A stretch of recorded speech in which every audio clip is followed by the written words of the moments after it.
I just got off one of those Zoom thingies with the girls. Absolute chaos it was. Everyone talking at once, give me a headache. Gav said we should put our hand up when we wanted to speak. So then she puts her hand up and keeps it there so we can't get a word in anyway. And Lou, oh, she can't get her head round Zoom, but she can do FaceTime. So Whiplash, who is zooming on her iPad, she FaceTimes Lou on her mobile phone and then holds the phone up to the screen of the iPad. You still with me? Well then, Lou, she can't hear what we're saying, so she puts her mobile phone up to her ear, and all we can see is this bloody great lug hole. Well, we was all in fits of laughter, as you can imagine. And Lou, she didn't have a clue what we was laughing about. Poor old Lou. Oh, I should explain. Every year we go on this girly holiday. Oh, it's a right laugh, you can imagine. And this one year we decided to give each other nicknames, and they kind of stuck. So Gov, the governor, that's our Pauline, she's the bossy one. Lou is Linda, she's got irritable bowel. Whiplash is Doreen, and she likes to, well, she gets, oh, it's probably best I don't go there. Smugs, smuggler, Shirley, used to do the Dover to Cali fags and booze run back in the day. Well, she was telling us about her sister, our mate Dyson. Diane, very house proud. She's got a vacuum cleaner for upstairs and one for downstairs. Well, Dyson, she moved out to Spain about 5 years ago now with her husband Big Dave and their boy Freddie. Well, it turns out that Dave has only gone and dropped down dead, hasn't he? What a shock. Apparently, he was in a karaoke bar, this was just before COVID, singing a duet with the landlady, because he's a big drinker. And between you and me, he's a bit of a womaniser too. So, usual story, he's had too much to drink, so he decides to do his party piece. So there he is, 1 minute he's up there giving it large, and the next, he's flat out on the deck gasping for breath. Well, landlady gave him mouth to mouth, which we all agreed he would normally respond to, but there was nothing. Zilch, kaput, dead as a doornail. Turns out he had a massive heart attack. Nothing anybody could do anyway. Poor old Dyson. What with that, and her boy being banged up too. Oh yeah, that was about a year ago now. He got caught on CCTV trying to break into the back of a tattoo parlour. Soppy sod thought it was a Chinese takeaway. The Guardian, that's the Spanish police, they turned up at Dyson's and they ransacked the place and they found stolen goods. Well, cut a long story short, it turns out that Freddie had outstanding warrants for his arrest back in the UK. Well, next thing they get one of these expedition orders? Oh, something like that. And now he's over here, banged up in the scrubs. Dyson said she didn't realise he was that bent, but I find that very hard to believe. She said now she realises why all his mates called him Freddie Fingers. She thought it was 'cause he could play the piano. Poor old Dyson, I don't know. 1 minute it's all family fun in the sun, and then the next, she's in complete self-isolation and can't even give her husband a decent send-off. I don't know. Life can change in the blink of an eye, can't it?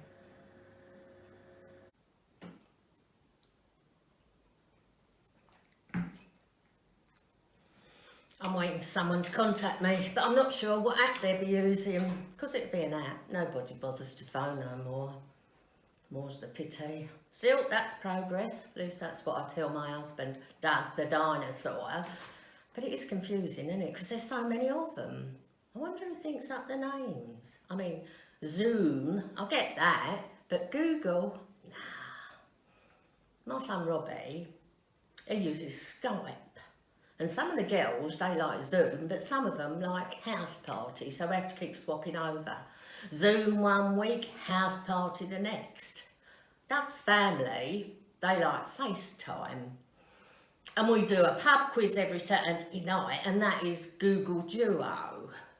And my friend in America, she will only use Messenger video. Someone told me they've even got an app called Slack. The mind boggles. My husband, Doug, the dinosaur, he can just about manage to switch his mobile phone on, let alone cope with that lot. Oh, hello. I've got a WhatsApp. Never thought of that one, did we?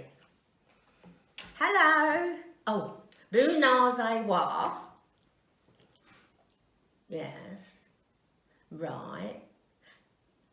Hold up. Do you think you could put all that in a little text for me, please, darling? And then I can get right on it. Yes. No, it's a pleasure. Yeah, really, yeah. So how many of them this time? Oh, multi-cane, eh? Right. Eh? Oh, yes. Spoonie la revedere to you too, darling. Okay. Bye-bye. Bye.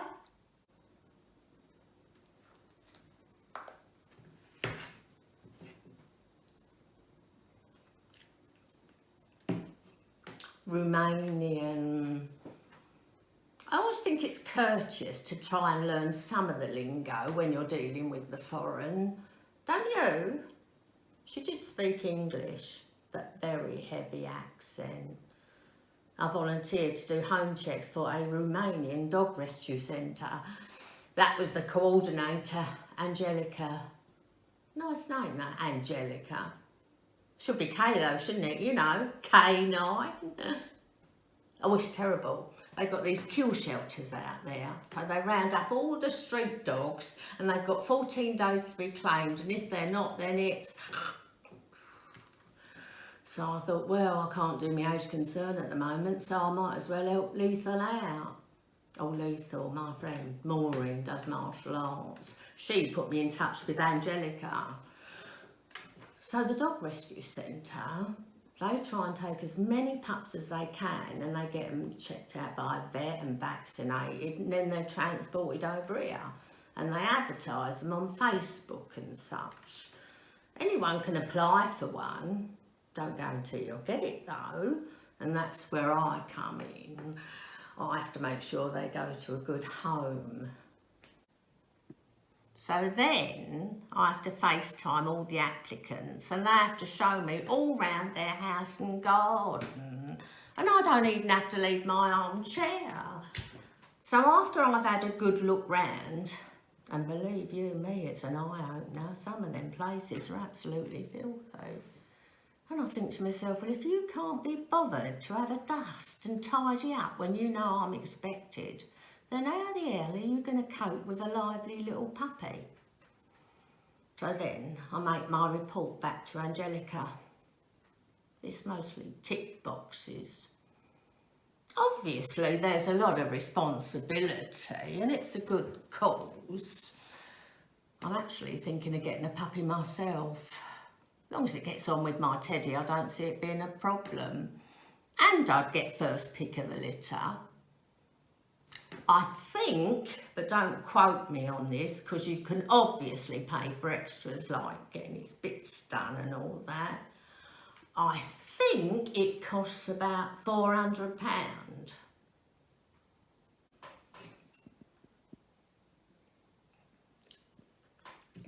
My husband, Doug the dinosaur, he thinks that's extortionate, but I told him, Nips, Claire, likes to go topless when us girls go on holiday. You know, nipples. I told him Nips actually paid £2.5 grand for a cockapoo. Cock a what, he said. It's a breed, Doug, I said. Half Cocker Spaniel, half Poodle. They're very popular at the moment. Breed, he said. It's a bloody Matsu. Cock-a-bleeding poo. Sounds obscene. You live in the dark ages, Doug, I said. Nips could have paid anything up to £4 for a Bertha.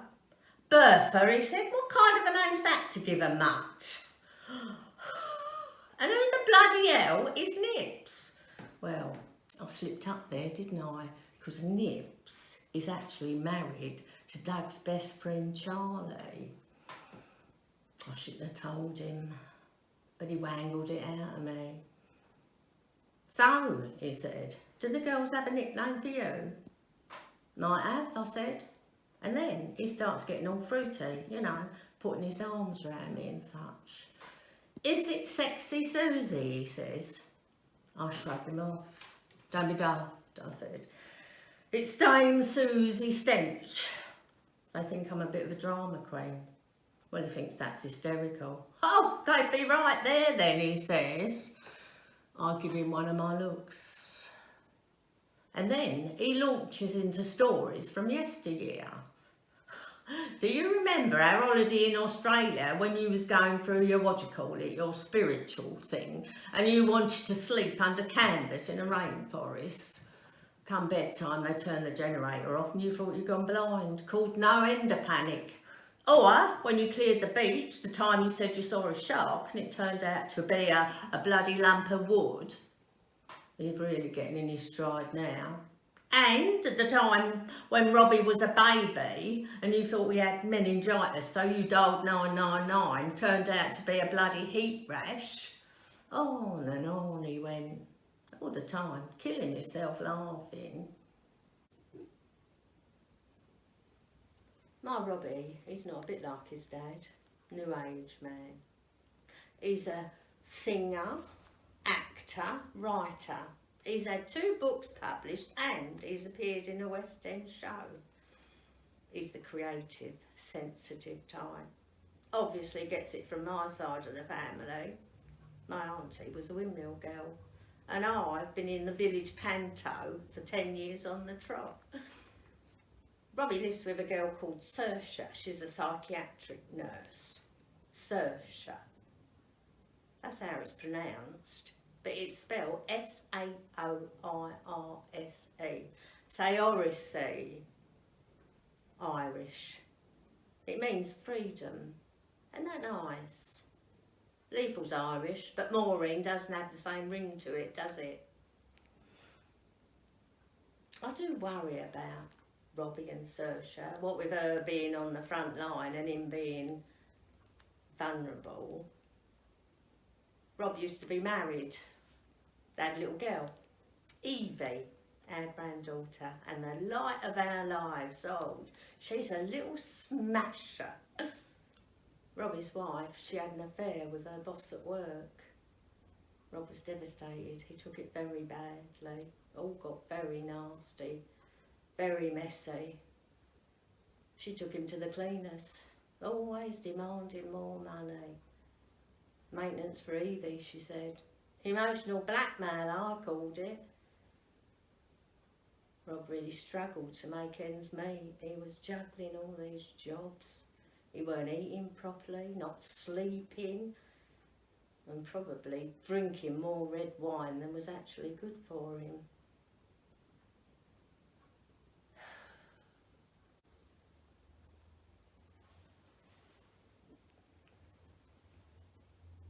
He lost so much.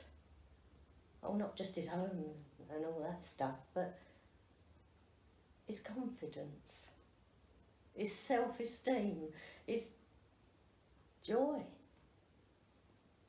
and almost his daughter. She took him to court to try and get his legal rights taken away from him. They had joint custody. She didn't succeed, but I think that's what pushed him over the edge. He took an overdose.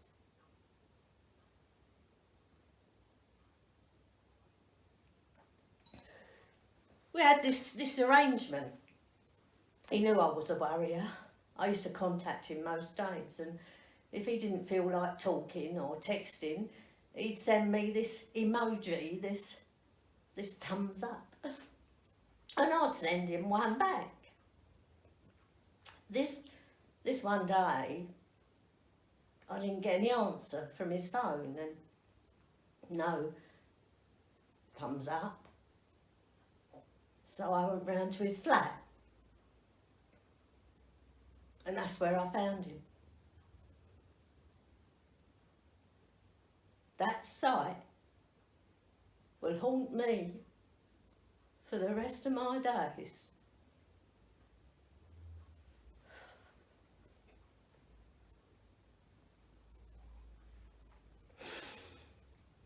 And the rest, as they say, is history. Saoirse was one of his nurses, and they fell in love, and he went from strength to strength. Amazing, eh? What the love and support of a good person can do. Oh, hello, Skype. Well, look who's here. It's Evie. Hello, sweetheart. I've been waiting ages for you. Where you been? Have you? Did you? Oh, how lovely. Evie, guess what? Nanny is getting you a puppy.